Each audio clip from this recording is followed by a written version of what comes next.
Yes, we totally do owe children that much, to forge the right path for them and as well as, protect them. Welcome to the conversation on TOSTV Network, your digital first Pan-African news network, reaching you from Abuja, Nigeria's capital city. And my name is Adesuwa Osuyi. Today on the conversation, it's going to be some sort of offshoot of the conversation that we had yesterday, but from another perspective. Yesterday, we did talk about who's to be held responsible, in the Chrisland underage sex scandal.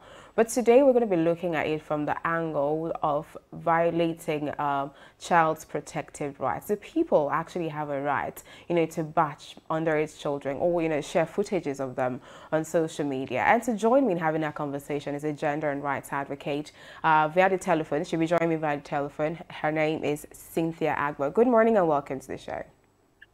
Good morning, Adesuwa. Thank you for having me on the show. It's such a pleasure to have you. Now, let's get straight into the conversation. You're aware of everything that's happening, the whole development that has sprung from the Chrisland underage sex scandal. But in as much as people are talking about what the children did and who's to be held responsible, nobody's really looking at the right of those kids and having to protect them. What is your take on that? Okay, firstly, I want to say that many people have been so concerned. I mean, it's so disheartening that we've had people scrambling and requesting for the video of these particular children.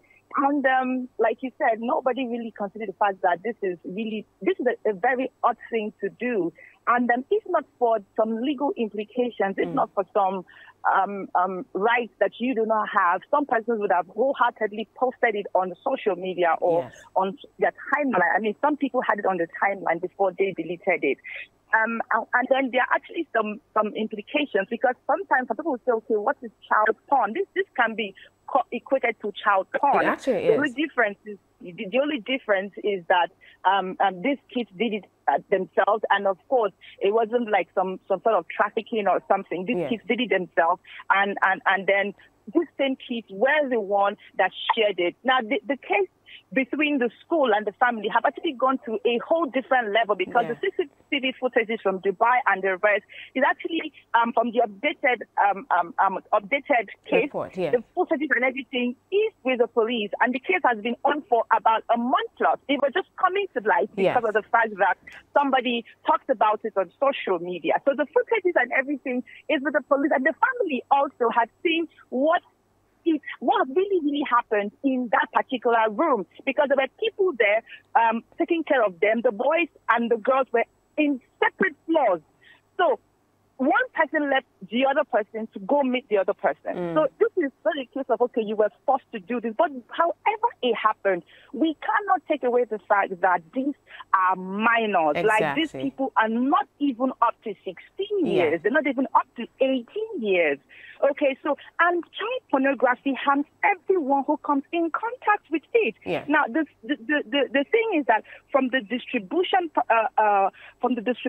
to the making, it's a whole critical level. Now, for some countries have very strict laws concerning child pornography, and some countries have very strict rules that, I mean, for some countries, 5 years if you're found distributing it. For some countries, 5 years. If you're found to have it as a content on your device or something, it's also some countries have more than 5 years, some below 5 years. Do you understand? So, but looking at the side effects on these children, exactly. For now, we had a post the girl made on her social media platform, the platform where she posts her videos, and she said something about people make mistakes, and I'm sorry about it. And then again, we saw her making another post. So it almost seems like nobody has even collected her device. But should a child actually, even be so dehumanized to that point where she has to come on social media and say, look, I made a mistake and I'm sorry? Should that's a minor. Should a child actually, have to do that? Doesn't that tell how much impact, this has actually had on her as a person and as a child? Doesn't that say so much about that? We are dealing with a case where the child is legally not grown enough, but she is acting to be so grown, because these are not attributes we find typically from children of that age. Yes. Do you understand? Yeah. Now, I mean, if we go back to our times as young people, many of us didn't even have access to mobile phone. Talk more of coming to apologize and say, "Oh, I'm sorry, I know what I did was wrong." So that means this child is still having access to social media and seeing everything that's going on. But then, for the truth is that right now she doesn't know what is happening to her. Yes. These people like this are capable of suffering high anxiety, depression, PTSD in the long run. By the time she gets to 16, 18 years and she begins to look back, I mean, not just her, I'm talking about the boys now. Everybody involved. I'm thinking for both the girl and the boys. Now, everybody involved in this particular case, because don't forget, other kids also saw this. And from the findings, there was a boy who was also sleeping in that room, and the boy was not even comfortable with the actions that were going on in that room. Yeah. That boy also is going to have a heavy trauma. Imagine being in a room where people are having, young people, your age mates, are having sexual relations at that age. If that memory is going to haunt you now, but for the people who really perpetrated the act, I'm talking about the young people, that these people are still minors. They are minors, no matter how we look at it. I've seen people describe how she was doing it. It doesn't matter. The thing is this, she is a young person. These boys are young people. And in the long run, they will have serious mental effect on them. They'll have anxiety, they will have depression, they will have a whole lot of things that we cannot even, and these things will not happen immediately. They will happen later on. So for now, everybody's still enjoying the fact that, okay, did they know what they did? Did they not know? It is the parents who are going to be with them in the house that would really be able to know that this child is suffering from an activity that they did, that they participated in years ago. Yes. And that might also, another thing is this things like this can actually ruin the sexual relationship of these children, because they have been exposed to certain kind of sexual relationship. And then sometimes it might make, for two things happen. Sometimes it might make your sexual expectations very high. Yes. That is for the boy. Now, for the boy who was the girl now is seen to be someone who is very experienced, actually, even though she's still a young person. Now, this boy has experienced these things from this girl, and then tomorrow he might likely be expecting that type of style from any woman he meets, because he's expecting you to know so much. And when you do not know, it's just like a boy who was molested by his aunt. Yeah. You get a boy whose sexual experience was by his aunt or a big mommy.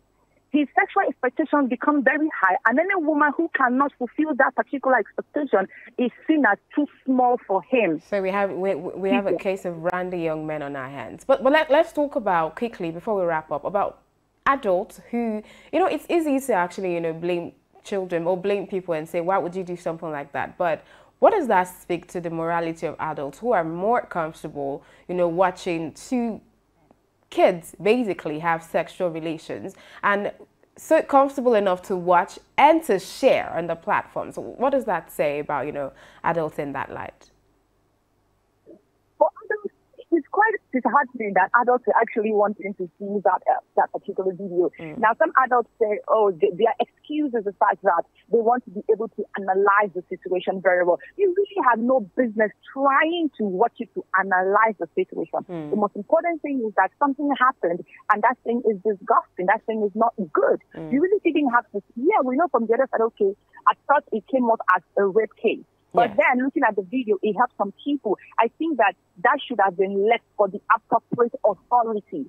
Not everybody around the world, everybody in Nigeria trying to see the video. So adults who are trying to watch two children engage in sexual activity. I want to call you a pervert. I'm so sorry for that word, but I would like to call you a pervert. I would like to imagine that you are capable of speaking with a young child. If you're so interested in seeing the way a young girl is on top of a young boy and trying to analyze how experienced she is. In fact, a young man even made a post. A young man made a post and said the younger ones are sweeter. Now that shows the level of I won't, will I call it pervertedness or so. Some people are capable of being pedophiles. Do you understand? Yeah. So it's really, really disheartening, when we see adults trying to watch a young person have sex. It's really bad. And I feel that the government should really, really do something about it. Maybe there are strict measures. It's okay. Any adult who has this video, this would happen to you. Any adult who is caught sharing this video on either through the DMs or through the platforms, there's a punishment for you. Maybe that would make adults begin to grow up and say, okay, we have to really, really be adults and not have this type of things as content on our phones. Some people still have it as content on their phones and they watch it for pleasure. That's to show you how pathetic it has become. Okay. All right. Thank you so much for joining me on the conversation this morning. It was such a pleasure to have you share your thoughts. Thank you. Thanks so much for having me. Yes, thank you. And thank you for staying with me on the conversation this morning. I hope you have, learned one or two things. I mean, if you still have the video on your phone, just delete it. There's nothing you want to do with it. Thank you so much for having me, for joining me on the conversation this morning. But don't forget that you can be a part of the conversation across our social media platforms. Follow TOSTV Network on Facebook, Twitter, Instagram. Subscribe to the channel on YouTube. It's TOSTV Network. And of course, stream our website for news, stories, and happenings from across the world. It's www.tostvnetwork.com. Thank you again, and I'll see you on Monday. So do have a very restful weekend.